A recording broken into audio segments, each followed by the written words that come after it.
This act, which talks about expanding Medicaid in states, is something that every single state should jump at the chance to do. We have governors across the state saying that they're not going to help, they're not going to accept this money. Let me tell you what, that is nothing more than just malfeasance. You know yourself as physicians, if we don't find ways to get people into healthcare centers, they're going to go to these emergency rooms no matter who pays for it.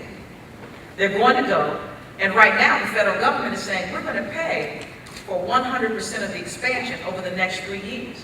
So for those governors who refuse to take that money for no other reason but to try to embarrass the president, they are going to put the burden on their state and county governments, because somebody's going to have to pay the bill regardless. So you tell your governor, don't be stupid. Go on and pay, go on and take the money.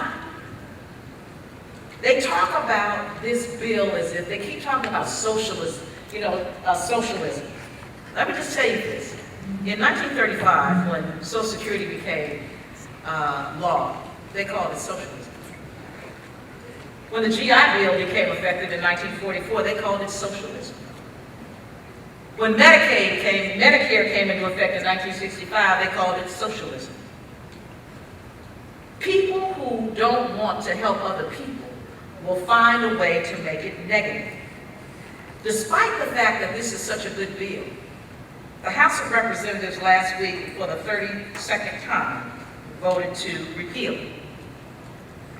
Now, probably if I could stand the sight of blood, I might be a doctor sitting down here with you all. But I can't, so I became a lawyer. And I believe in the rule of law. The Supreme Court has spoken. Get over it. Amen. So,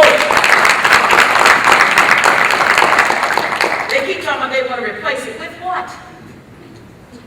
There will be 30 million uninsured Americans if they are able to do away with this bill. And then they used to say it's going to cost so much money. Just this past week, the CBO came out and said it's going to reduce the debt by $84 billion over the next 10 years. So I'm saying to you physicians, do no harm. Our government has an obligation to do the same, to do no harm, to protect the American people from harm and injustice. And I believe those of you who are fighting for greater access to care are on the right side of history. And that the pursuit of a morally just and humane option will ultimately prevail. And it's not government-run health care. Government-run health care is Medicaid and Medicaid. The insurance companies are going to make a fortune when everybody has to buy insurance. It is not government-run health care. And the fact that almost everyone I encounter, once they know what is in the bill, they like what is in the bill. If you take the politics out of it, they really like what's in it. When you ask them ask them the question, what don't you like?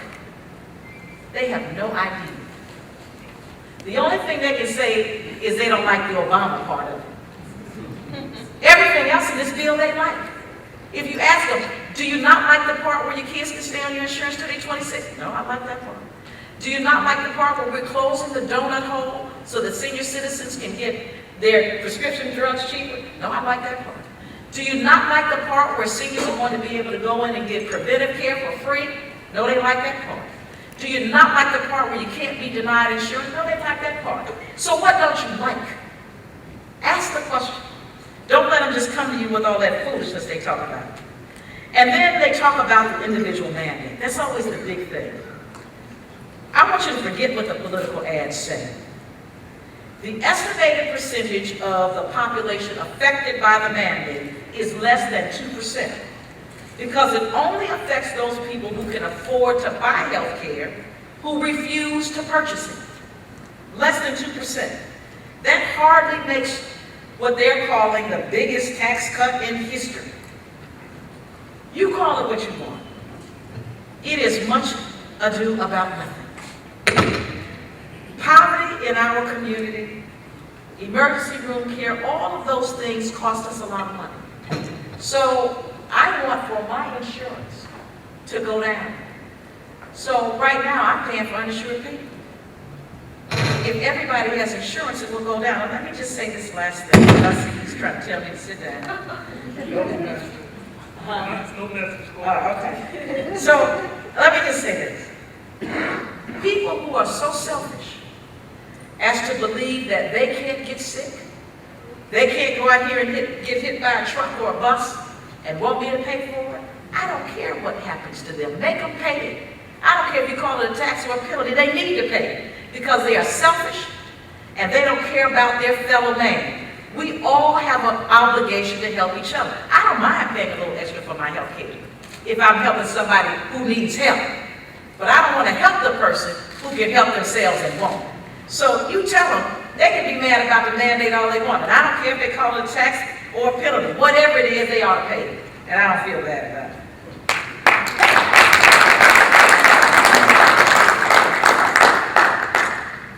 You know as much about this act probably as anybody does at this point, I hope. So I'm going to close with just a few words. I want you to continue, obviously, to do the work you do, but I also want you to take some time with young people. Because young people today, so many of them lack the academic foundation to sit where you sit. They need mentors, and I know you have a mentoring program, but they need people who are truly committed and dedicated to the goal of helping them overcome barriers. You know, when many of us grew up, we had challenges, but not some of the challenges these young people have today. So sometimes we have to look beyond their exterior and try to help them visualize themselves being who you are. Because cultural differences require that there are more and more minority positions across this country. And I hope you will help. I hope you will find out whatever your STEM program is in your community and get young people interested in science, technology, engineering, and mathematics. We think it's hard. So many people, but my position is, math can't be so hard if you can count money. Young people can count money. They know if you shortchange them. They know how much something costs. It can't be that hard. But we want to make it more and more difficult every day for young people to do well. I come from a place where 20% of all the people I represent are on food stamps. Healthcare is one of my top priorities. We have to find a way to help young people. Homelessness is rising in our communities. They need to see people like you because I want you to understand you can save lives in a lot of ways, not just on an operating team. You can save lives in a lot of ways. So I would encourage the National Medical Association and its members to sponsor more internships, to spend more time with young people, no matter whether you think they are baby's kids or not. Take the time to find out what is making these kids tick. Because there are so many bright young people. See, I say to my colleagues, and I say to you, if there is a talented 10th, probably you are it. But we're not the only smart people in the world. We leave a lot of intelligent young people on the side of the road. I know crackheads that are smarter than me. But somebody took the time to help me, to believe in me. I didn't do this by myself. I got a good education. I had a strong foundation from a single-parent household. I've been through all of what these kids, a lot of them are going through. But I made it because people believed in me. So we have to do the same. And I'm going to close with these words, and it's going to be a paraphrase of the modern version of the Hippocratic Oath. I extend this wish to you all. May you enjoy life and liberty. Be respected while you live, and remembered with affection thereafter. May you always act so as to preserve the finest traditions of your calling, and may you long experience the joy of healing those who seek your help. I ask you to heal my people. Thank you very much.